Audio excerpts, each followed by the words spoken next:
It's a orange juice. What's up everyone, this is Orange Juice. Elite Barbarians have shifted into the meta. An Inferno Tower can shut down a Royal Giant provided that they don't have any distractions or spells like Skeleton Army or Zap. Even if you adjust your Inferno placement against the Prediction Distraction card, the Inferno doesn't translate into a counterattack. Elite Barbarians can shut down a Royal Giant and offer an even more deadly threat by counterattacking. For the same elixir, once they kill the Royal Giant, your opponent now has to deal with countering them. When there's a Royal Giant planted at the bridge, I'll counter with Elite Barbarians and immediately react with an Ice Golem. Generally, a Royal Giant is never sent in alone. It's usually accompanied with minions or a Mega Minion. This Ice Golem helps them soak up the damage, preserving your Elite Barbarians' health for a counterattack. With so many hard counters to Elite Barbarians, they're hard to consider a reliable win condition when Tombstone or even a Skeleton Army can just crush them. If you're attacking with Elite Barbarians and your opponent counters with Tombstone, it will shut them down.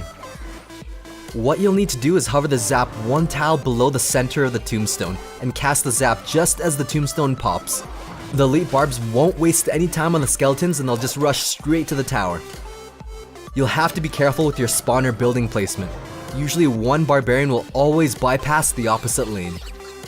This is when you need an extra nudge, usually an Ice Golem or even an Ice Spirit to pull them both back into the center. If they've already reached your tower, it's not a big deal. They're a relatively big unit, so it's easy to push them away from the tower and re-aggro onto a new unit like Ice Golem or even a Knight. Starting off a match, I'll never use my Elite Barbarians offensively. That's asking for negative elixir trades. I primarily have them in my deck as a defensive card. If you don't have multiple ways to properly counter Elite Barbarians, you're going to have a bad time when your opponent drops them at the bridge and you had a bad starting hand. Fireball is kind of a last resort if you don't have any physical counters. The Fireball placement is more important than ever since the Barbarians can rush your tower dealing a ton of damage. Fireball has a 360-degree knockback effect. If you knock them in the same direction, they'll get more hits off of your tower. Whereas if you split them right at the bridge, knocking one up and the other one down separates them. This separates them by 4 tiles, and it buys your tower more time to deal with each Barbarian individually. A reliable counter to Elite Barbarians are regular Barbarians. They have more total health and damage output since there are 4 of them, and they cost 1 less elixir. Planting the Barbarians on top of them produces slightly better results, since the 4th Barbarian doesn't waste time walking within range of the Elite Barbarians.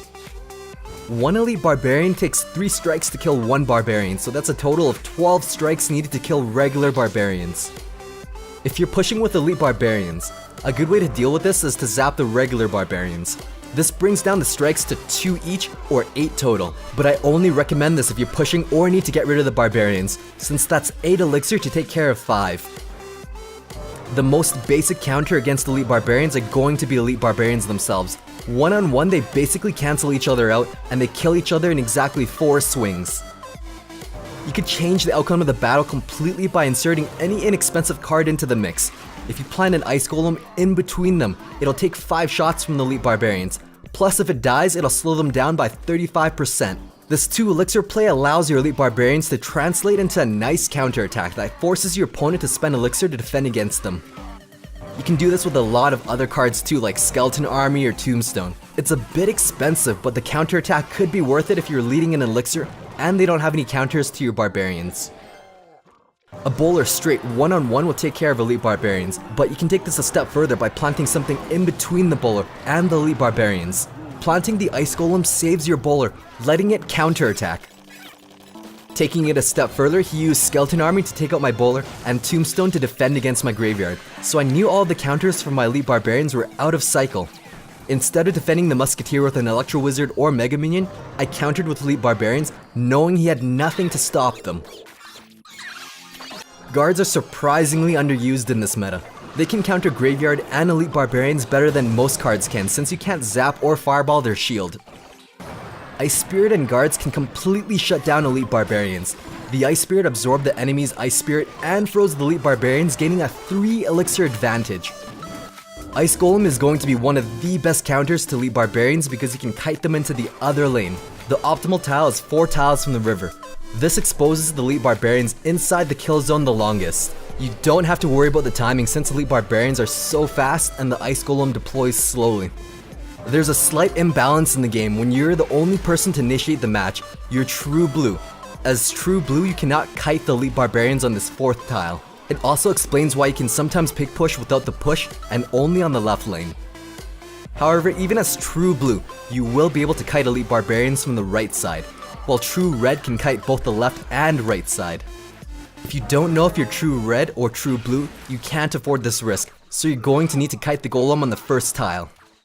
Another thing to note, if the elite barbarians are offset and planted on the side away from the center, the 4th tile will not pull one of the barbarians, so the 1st tile will be the right play in this situation. Of course, knowing how to kite them is half the battle. You need something that deals damage and stays out of range like minions, musketeer, or archers. The 1st tile is also the best tile if you have a building like a cannon to counter elite barbarians. An ice golem should be planted on the farthest tile, so the elite barbarians don't aggro onto the cannon.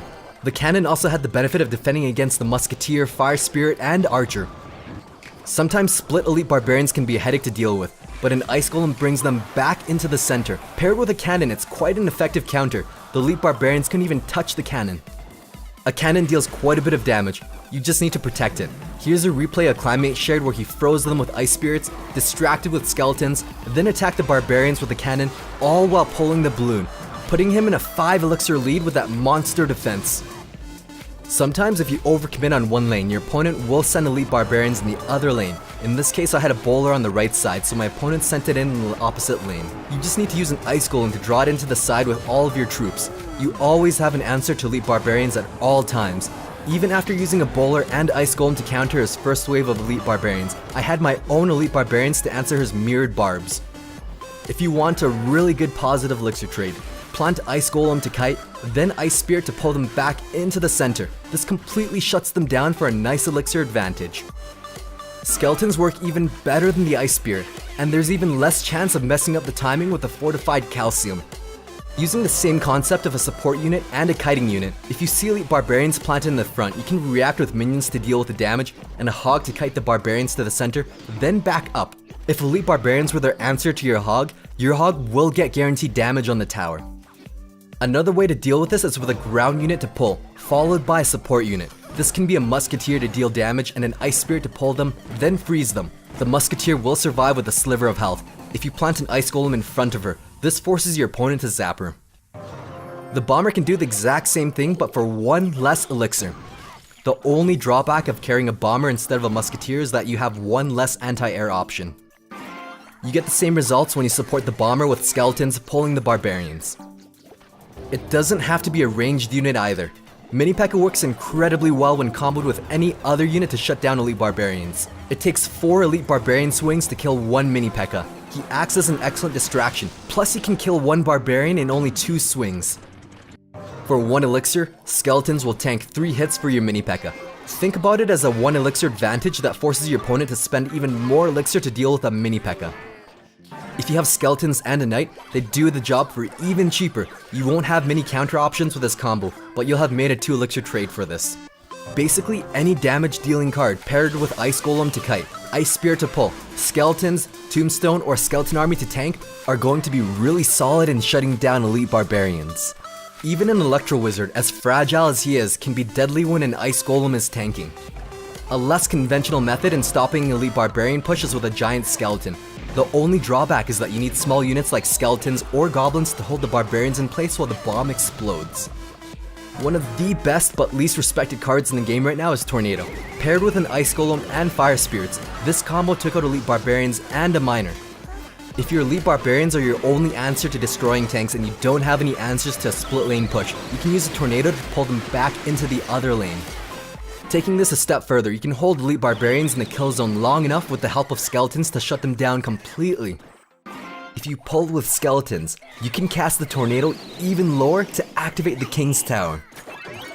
If there's less than 10 seconds left in the match and you need to defend it out, Graveyard works incredibly well.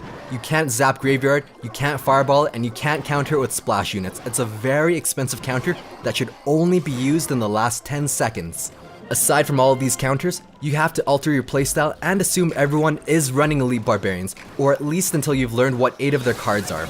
Don't dump 10 elixir on one side of the map. Your opponent can just rush elite barbarians on the other side and take out your tower in seconds. At the end of the day though, there are hundreds of combinations of cards that you can use to counter elite barbarians. I hope this can give you an idea on how your deck can handle barbarians. You just have to play a bit differently, and as if everyone has elite barbarians. I personally like this meta because it keeps roll giants in check. But just like Graveyard, this card single-handedly changes the way players have to build their decks. Come join us on Ban where you can interact with other Clash Royale players, submit decks, pictures, or talk strategy. We give away $100 worth of gift cards every month. Thanks for watching. Stay tuned for more quality OJ.